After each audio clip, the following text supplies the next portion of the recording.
Hello student, welcome to my YouTube channel R K study. Student, आज मैं आपको 10th class SST history का chapter 4 औद्योगिकरण का युग का इम्पोर्टेंट क्वेश्चन जो सेकंड पार्ट है ये लेके आया हूँ। इससे पहले मैं आपको 7 क्वेश्चन बता चुका हूँ। इस वीडियो में 4 से 5 क्वेश्चन और मैं दूंगा। इतना यदि आप कर लिए तो आपका एक भी क्वेश्चन बोर्ड में नहीं छूटेगा, ये मेरा गारंटी है।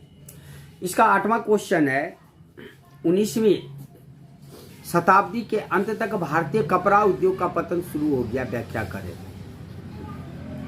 तो सबसे पहले तो आप इस क्वेश्चन को समझिए कि 19वीं शताब्दी के अंत तक भारतीय कपड़ा उद्योग का पतन शुरू हो गया, इसकी विवेचना हमें करने हैं। तो सबसे पहले जो 19वीं शताब्दी थी, आखिर भारतीय कपड़ा उद्योग का पतन क्यों शुरू हुआ।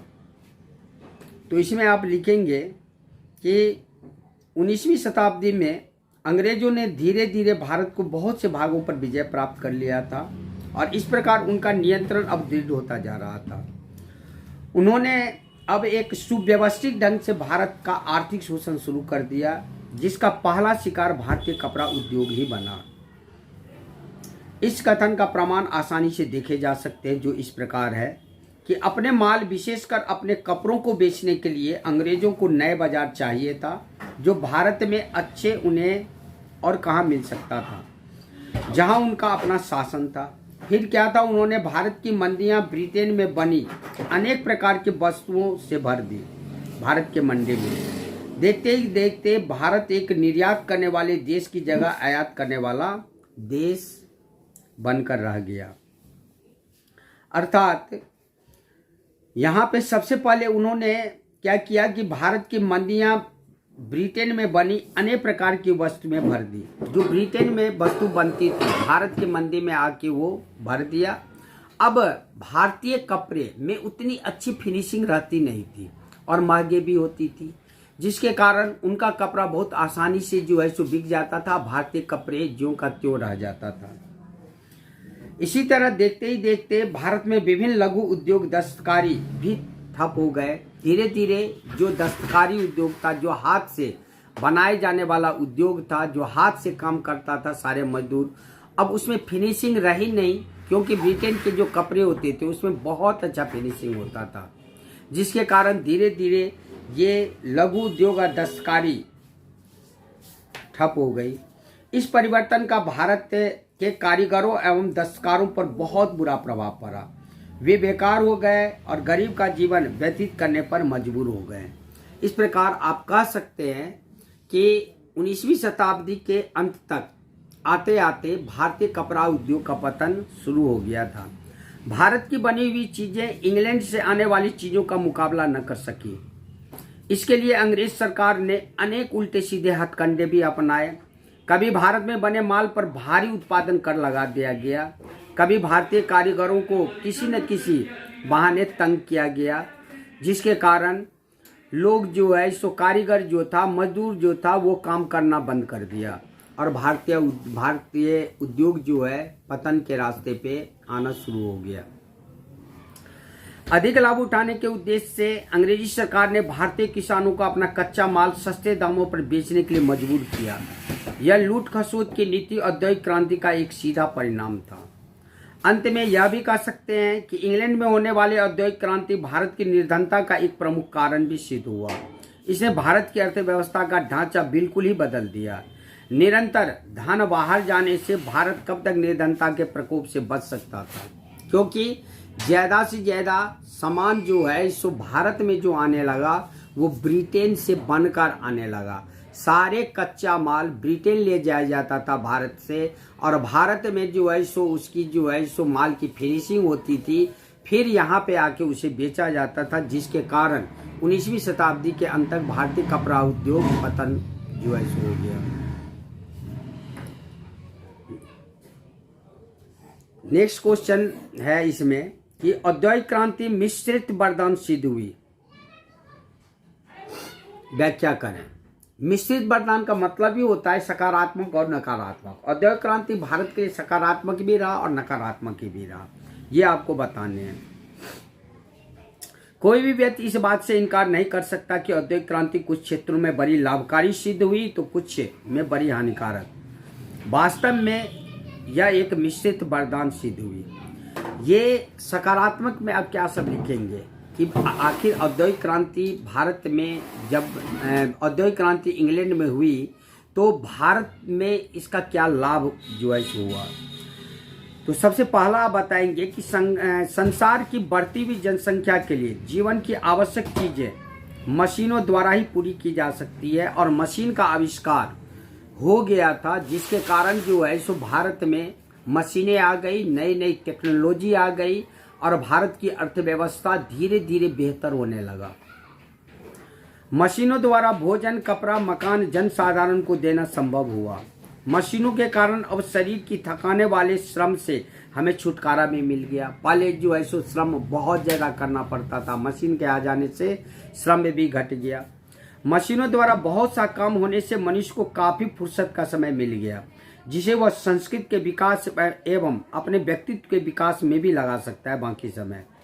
औद्योगिक क्रांति के कारण यातायात एवं संचार के साधनों तथा व्यापारिक क्षेत्र में जो प्रगति हुई, उसने संसार के विभिन्न देशों को एक दूसरे के बहुत निकट ला दिया। आप सोच सकते हैं, ट्रेन का आविष्कार जो हुआ था 1853 में, जो 34 किलोमीटर मुंबई से थाने जो है सो सबसे पहला ट्रेन जो है सो निकला था, जिसके इंजन का नाम जो है सो क्वीन था। तो इस प्रकार आप कह सकते हैं कि यातायात की सुविधा में भी जो है सो भारत में जो है औद्योगिक क्रांति के समय में बढ़ोतरी हुआ था, और इससे जो है सो आना जाना बहुत जो है सो सुगम हो गया था। इस प्रकार जो है सो औद्योगिक क्रांति में लाभकारी में एक तो जो है सो आप देंगे कि मशीनें एक पर एक भारत में आ गई, लोगों को जो है सो भोजन, कपड़ा, मकान एक दूसरे के देना बहुत संभव हो गया। मशीनों के कारण अब शरीर की थकान, श्रम से छुटकारा मिल गया। मशीनों को आ जाने से लोगों को बहुत ज़्यादा समय मिल गया, जिसके कारण वह अपने व्यक्तित्व का विकास और संस्कृति का विकास भी कर सकता था। इस प्रकार ये सब सारे पॉइंट आप सकारात्मक में लिखेंगे। नकारात्मक में है कि औद्योगिक क्रांति ने ग्रामीण जीवन को अस्त व्यस्त कर दिया। बहुत से ग्रामीण लोग भूमिहीन किसान बन गए। औद्योगिक क्रांति के कारण शहरों में लोगों को जो अत्यधिक भीड़ इकट्ठा हो गई, उससे स्वास्थ्य एवं सफाई संबंधी अनेक समस्या पैदा हो गई। औद्योगिक क्रांति के कारण लोगों को उद्योग के आसपास ही रहना पड़ता था, जो आपको बहुत ज़्यादा गंदगी फैली रहती थी, कचरे के ढेर में जो है सो उन लोगों को रहना पड़ता था। इसके कारण उन लोगों के जीवन पर बहुत बुरा प्रभाव पड़ा। वो स्वास्थ्य के लिए बहुत ज़्यादा जो है सो परेशान होने लगे, क्योंकि बच्चे बहुत ज़्यादा वहाँ पे बीमार होने लगे। औद्योगिक क्रांति के कारण मजदूरों का जीवन बहुत ज़्यादा कष्टमय हो गया। वे कारखानों के पास बस्तियों में पशुओं के समान रहने लगे। वहाँ पानी, रोशनी, गंदे पानी के विकास का कोई उचित प्रबंध न होने के कारण मजदूर लोग प्रायः मलेरिया, हैजा, तपेदिक जैसे भयानक रोगों का शिकार बन गए। कारखानों की अवस्था में कोई बेहतर नहीं थी। वहीं धुएं, शोरगुल और जहरीली गैसें का वातावरण में मजदूर वर्ग अवस्था और पागल हो उठता था, क्योंकि वहाँ पे हर समय शोरगुल होता रहता था, धुआं निकलता रहता था, जहरीली गैसें निकलती रहती थी। लोग जो है सो बहुत ज़्यादा परेशान हो गए। औद्योगिक क्रांति के कारण कारखाने के धुएं, गैसों ने छोटे बच्चों और स्त्रियों के जीवन से भी खेलना शुरू कर दिया। ये लोग बहुत ज़्यादा बीमार होने लगे। औद्योगिक क्रांति ने साम्राज्यवाद की ग्रेनेड व्यवस्था को जन्म दिया। इस प्रकार हम देखते हैं कि औद्योगिक क्रांति एक मिश्रित वरदान सिद्ध हुई। नेक्स्ट क्वेश्चन जो है सो आपका है इसमें कि औद्योगिक क्रांति की मुख्य विशेषता का उल्लेख कीजिए और श्रमिकों की दशा पर इसका क्या प्रभाव पड़ा। तो इसमें आप सबसे पहले विशेषता आपको लिखने है कि 18वीं सदी के अंतिम चरण में सबसे पहले इंग्लैंड में औद्योगिक क्रांति का श्री गणेश हुआ, और इसके अंतर्गत चीज़ें घर की अपेक्षा कारखानों में हाथों की अपेक्षा मशीनों से थोड़ी मात्रा की बजाय बड़ी मात्रा में बनने लगे। ये सबसे बड़ी विशेषता थी। पहले हाथों से जो है सो सामान बनाया जाता था, मशीनों से बनाया जाने लगा। पहले बहुत कम बनाया जाता था, अब बहुत अधिक बनाया जाने लगा। पहले घर में बनाया जाता था, अब उद्योग में बनाया जाने लगा। देखते ही देखते कृषि, यातायात, संचार, उत्पादन तथा व्यापार क्षेत्र में एक क्रांति सी आ गई। कृषि के क्षेत्र में, यातायात के क्षेत्र में, संचार के क्षेत्र में, उत्पादन के क्षेत्र में और व्यापार के क्षेत्र में एक क्रांति आ गई।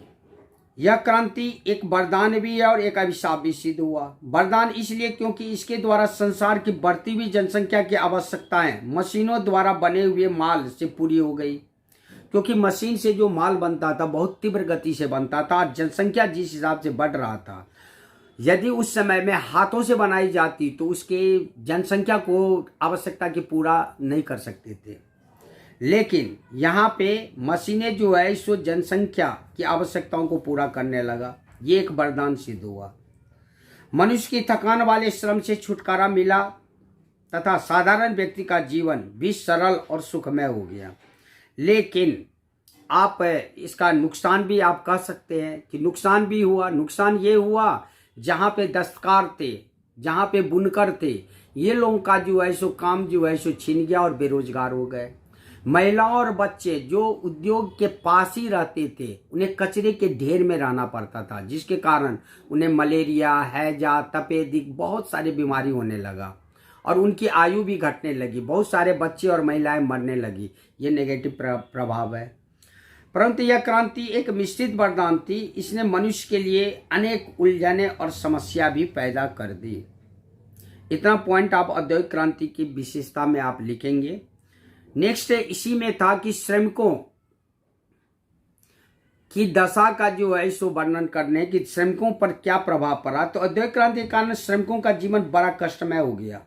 उन्हें गंदी बस्तियों, अंधेरे कमरे, धुएंधार कारखानों में काम करने के लिए मजबूर होना पड़ा। उन्हें मिल मालिकों की दया पर रहना पड़ा, जो उनका अधिक से अधिक शोषण करने लगे। उनसे काम तो अधिक से अधिक लिया जाता था, परंतु उन्हें वेतन बहुत कम दिया जाता था। इस प्रकार श्रमिक वर्ग के जीवन बहुत कष्टमय हो गया। नेक्स्ट क्वेश्चन इसमें है कि पहले विश्व युद्ध के समय भारत का औद्योगिक उत्पादन क्यों बढ़ा। ये मैं आपको पहले भी जो है सो बता चुका हूं।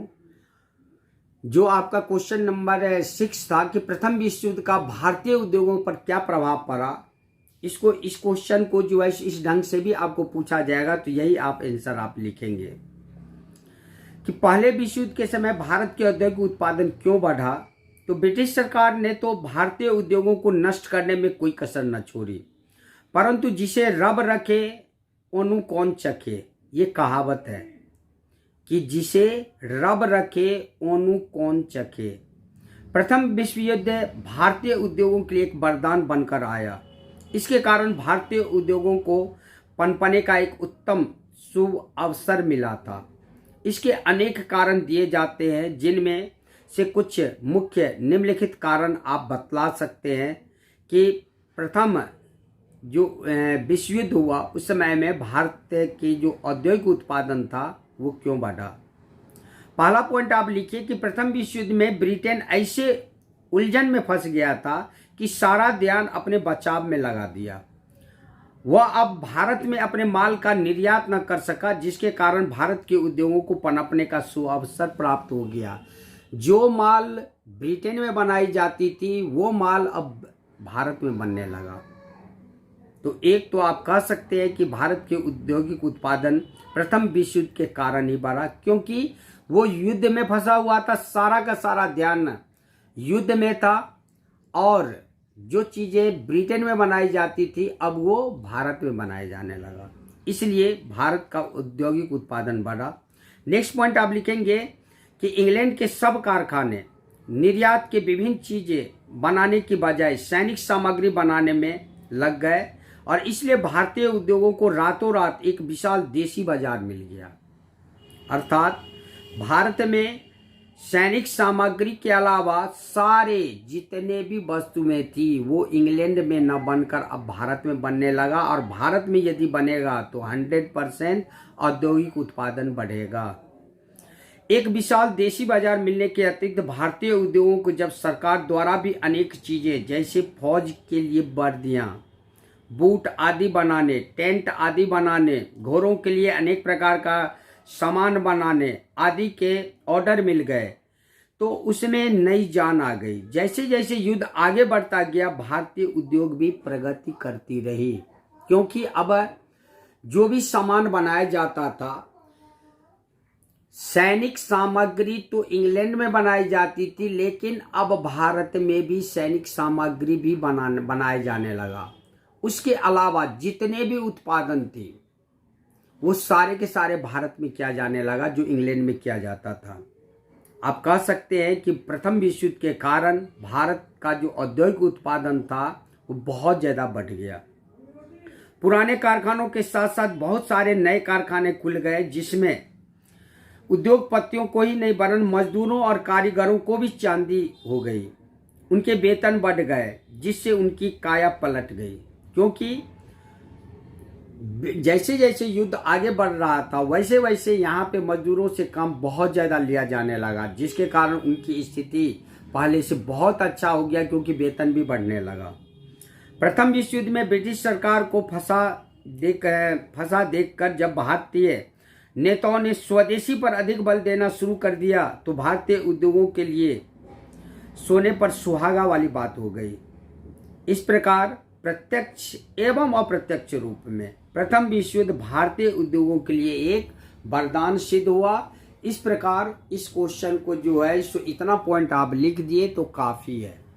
इस प्रकार जो है सो आपका ये जो एसएसटी हिस्ट्री का चैप्टर 4 था, औद्योगिकरण का युग, मैं 11 क्वेश्चन लेके आया हूँ, और 11 क्वेश्चन जो भी लेके आया हूँ ये पूछा हुआ क्वेश्चन है। यदि आप इतना कर लिए तो हमारा गारंटी है कि एक भी क्वेश्चन आपका नहीं छूटेगा। इसके बाद एनसीईआरटी बेस पे जितने भी टॉपिक है वो टॉपिक मैं बताने वाला हूँ नेक्स्ट वीडियो में, वो आप जो है सो जरूर देख लेना, क्योंकि जो भी 20 से क्वेश्चन आएगा वो आपका एक भी नहीं छूटेगा। लेकिन जितने मैं ये 11 क्वेश्चन अभी मैं आपको बताया हूँ 2 वीडियो में, यदि आप इतना कर लिए तो इतने से भी मैं गारंटी के साथ कह सकता हूँ कि आपका एक भी क्वेश्चन नहीं छूटेगा।